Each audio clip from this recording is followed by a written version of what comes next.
Furthermore, we move to Mr. Marco Mossad, the research fellow at the Middle East Policy Center. Mr. Mossad, thank you for joining us. Now, what impact do you think the recent Iranian missile strikes will have on Israel's military strategy in light of its continued aggression in the region? First of all, thank you for having me and congratulations on launching for an amazing channel. And I think that this escalation from Iran, I think we have been expecting this like for almost 2 or 3 months after the assassination of Ismail Haniyeh in the heart of Tehran and all of these assassinations in the southern suburb of Beirut. So I think Iran right now wants to deliver a message that it's already an effective state in the Middle East region. And I think also the Iran shared intelligence information with the US, and of course, in return, the US shared this intelligence information with Israel to tell them how many or the effectiveness or the size of this attacks. And if you are talking about attacks, if you are talking about 200 missiles or drones or anything like that, I think it's similar to the same size and the same effect of the Iranian attacks that we have seen in April. But in April and in this attack, I think we haven't seen yet this huge impact on Israelis' infrastructure or in Israelis' casualties. So here's the question here.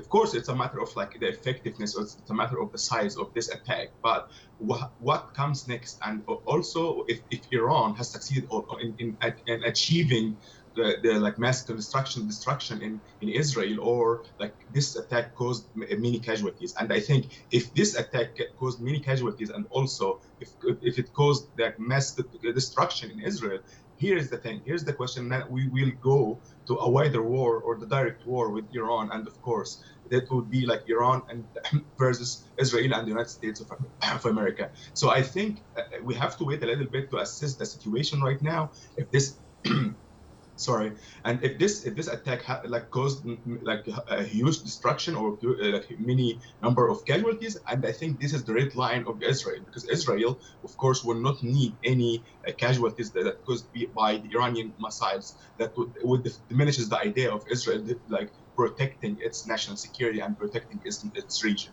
However, Israel on the other side and the United States, of course, have tested Iran multiple times for the last 3 or 4 months.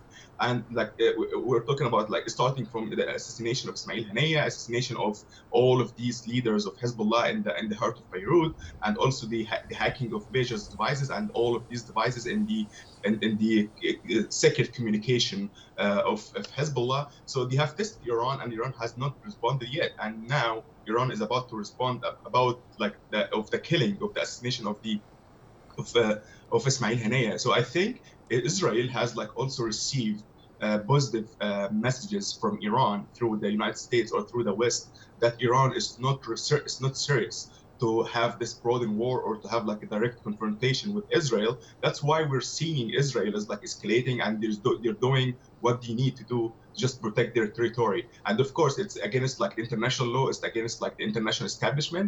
And this is what we've been seeing from the Israel since October 7th last year. However, right now, the United States is like trying to send 2 contradicting messages. The first one, they are trying to hold on the diplomatic solution to just solve or de-escalate the situation in the Middle East. And the second one is like, again is the first message is like, try to support Israel with their military action. And they're saying that Israel wants to defend itself and want to defend its citizens. So I think the United States is not, it's like Benjamin Netanyahu is like using the weakness of the Biden administration. He knows that Biden administration is not about to send like or to impose sanctions on Israel or to try to limit Israel's actions again right now in the Middle East. Why? Because we are about like to see the U.S. election, and the U.S. election is like very tight race between the Vice President Kamala Harris and also former President Donald Trump. And I think Iran does not want to impress Israel.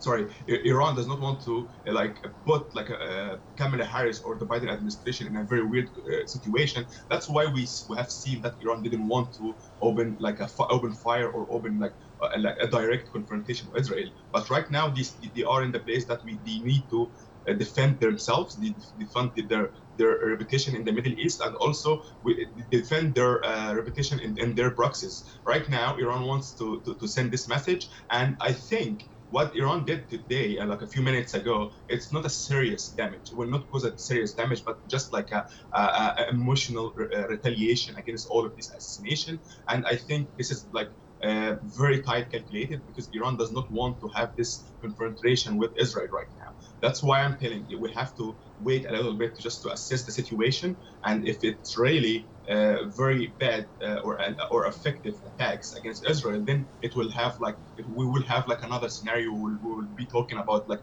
wider war between Israel and Iran. But if it's only like a retaliation or just a message from Iran, then I don't think will cause any escalation from now on until November 5th, until we see the US election. Mm-hmm. Well, one country that is already very much in the line of fire is Lebanon now. How might the ongoing crisis in Lebanon influence the government's ability to manage or respond to these escalating tensions? Lebanon is like a very good country, but its geographic location, it's very bad for its because it's like in the between the influence of Iran and Israel. Now, right now, we are talking about the Iranian influence in Lebanon, and also we are talking that the government is very weak and the army cannot defend the country right now. So I feel like this is so huge Iranian influence in Lebanon, and the government cannot contain this influence from Iran yet. But I think if we are seeing this escalation against Hezbollah, and I think if we are seeing Israel is like very serious in diminishing Hezbollah's capabilities or diminishing Hezbollah's leaders or command of the chain, then I think we will be talking in the near future that Lebanon will be like a very stable state, but it will take time, because right now we are seeing like between quote like this is like fragile state, because right now we don't see any strong military, we don't see any strong government, and I think we have seen also 1 million people are were displaced from the southern Lebanon now into many different spots in Lebanon and in Syria. So I think right now Lebanon is in a very bad situation, and I hope that will not involve the country into like a mass war that we have seen in 2006, because if we see that, then I expect that many casualties in this war. Mm-hmm. Now, Mr. Mossad, you've mentioned, and other observers have mentioned, that it is very likely that a broader or regional conflict could be taking place. It's on the cards, but it's on the table rather now. Is there any room for diplomatic measures, any diplomatic efforts that could be taken to de-escalate the situation? What role could the international organizations play in this process swiftly?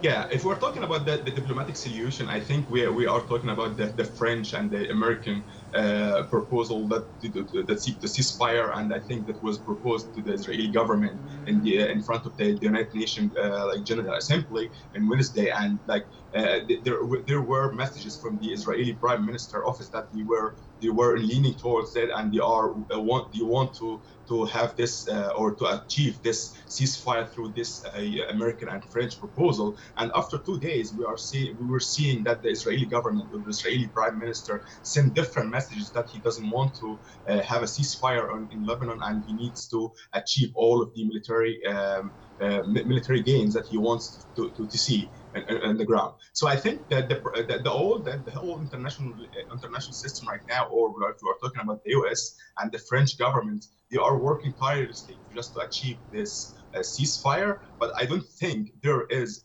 a very good amount of political willingness, if we are allowed to say that, because the U.S. administration now, we are about 40 days ahead of the U.S. election, and I don't think that the Biden administration / Kamala Harris administration are willing to lose the support that they are receiving from the Jewish coalition here in the United States. So I don't think the Biden administration / Kamala Harris are serious to impose sanctions or to put real pressure on the Netanyahu government to just achieve ceasefire. That's why I'm saying between now until like November 5th, or until like the new administration is elected, I think we will see all of these Israelis escalation towards Lebanon. He wants to achieve or to weaken the Hezbollah's capabilities, and of course, at the same time, weakening Hezbollah's capabilities is also a strategic win to the United States. If we are saying, like, let's say that like the many leaders of the Hezbollah's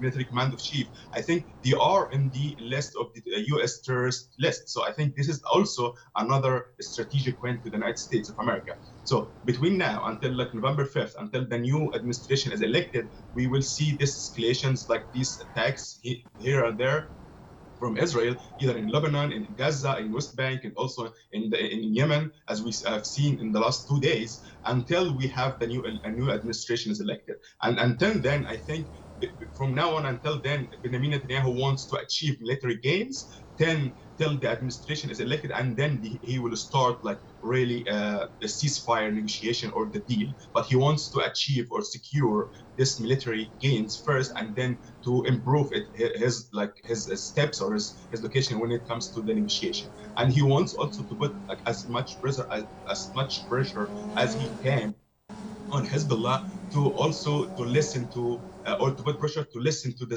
Israelis' willingness, or to put their terms on Hezbollah's. I think this is what's going on right now. But of course, the situation will change if the Iranian attack or if the Iranian retaliation caused like huge damage or caused any a huge number of casualties. Then the Israeli government or the Benjamin Netanyahu will also retaliate back very hard. Then we will see like back and forth retaliations between Israel and Iran, and of course the United States will be more involved. And as we have seen, that the Biden administration has also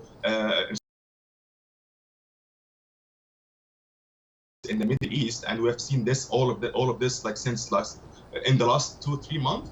But I think the United States is ready, and I think the United States also is sharing intelligence information with the Israeli counterparts. But I don't think we will have any huge escalation if this Iranian attack it was just a message. It was just only a retaliation, like just to prove that they are there and they are effective state in the Middle East region. What about the people on the streets? Now, how might the ongoing conflict affect the humanitarian situation in Lebanon and the surrounding areas, particularly for civilians caught in the crossfire? About 1 million displaced Lebanese over the past few days alone. The humanitarian situation is very bad right now, because we're not talking about only the humanitarian situation in Lebanon. We are talking about the humanitarian situation in Gaza.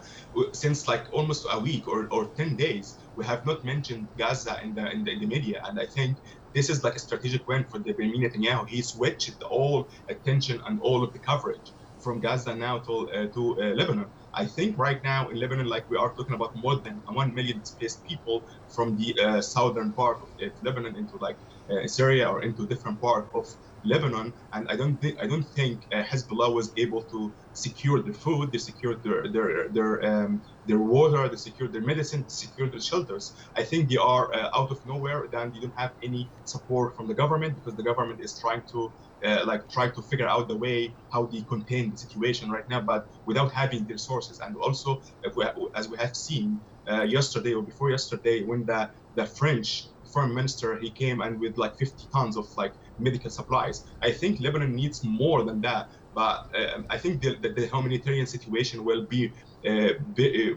worse than that. And if we continue to see this escalation, and of course if we see this direct confrontation between Hezbollah and the military or the Israeli military that is already there in the southern border of Lebanon. Mr. Marco Mossad, the political commentator, thank you very much for joining us.